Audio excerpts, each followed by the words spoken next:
recognize Senator Hagerty for 5 minutes. Thank you, Madam Chair. Ranking Member Toomey, thank you. And to our nominees, welcome. I'd like to start with you, Mr. Lizarraga, about SEC rulemaking. Over the years, we've seen the Commission propose rules that interact with one another on outstanding proposals. For instance, the securities lending rule, the securities-based swap rule, and the short disclosure rule all impact similar markets, but they were proposed individually by the Commission. With such an interconnected financial system, it's important, I believe, to understand how these rules interact with one another. I just am first curious, do you believe, like I do, that it's important to consider how rules interact with one another when they're proposed by the Commission? Thank you, Senator. That is a good question.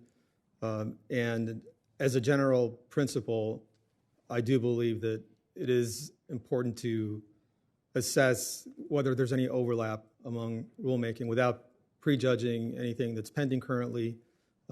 But if confirmed, I do look forward to working with the Commission staff on assessing just the overall makeup of the current rulemaking. Yeah, I would encourage the Commission, and if you're confirmed, your leadership on the Commission, to make certain that proper due diligence is undertaken, because markets are highly interactive and the rules do overlap as they touch various components of the market, but it needs to be taken with a more holistic view many times. And so I would encourage you and hope I could get your commitment to carry out proper due diligence on the intersection of rules when they occur to make certain that they achieve the proper goal when taken together. Sir, I am happy to take a deeper dive into this question if confirmed. Thank you. Thank you. I appreciate it. Mr. Barr, can I turn with you to talk about bank capital? Looking back in the spring of 2020, when the economy was truly in dire straits, our banking system weathered the storm, I think, remarkably well. The Federal Reserve characterized the banking sector at that point as, quote, a source of strength in an otherwise tumultuous period. Mr. Barr, my question to you, in your answer earlier to Senator Moran, you seem to agree that 2020 provided real-world evidence that capital levels in our banking system were sufficient.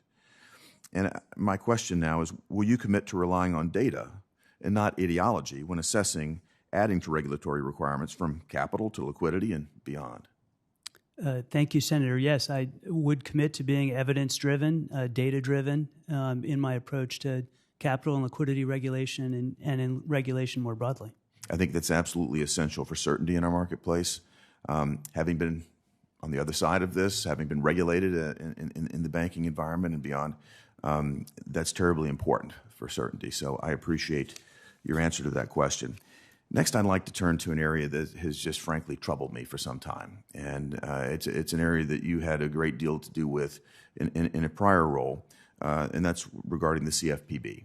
And as a key author of the legislation that created the CFPB, you designed it in a way that made the Bureau, in my view, unaccountable to the American people because you placed it within the Fed and outside of the appropriations process. I serve on the Appropriations Committee.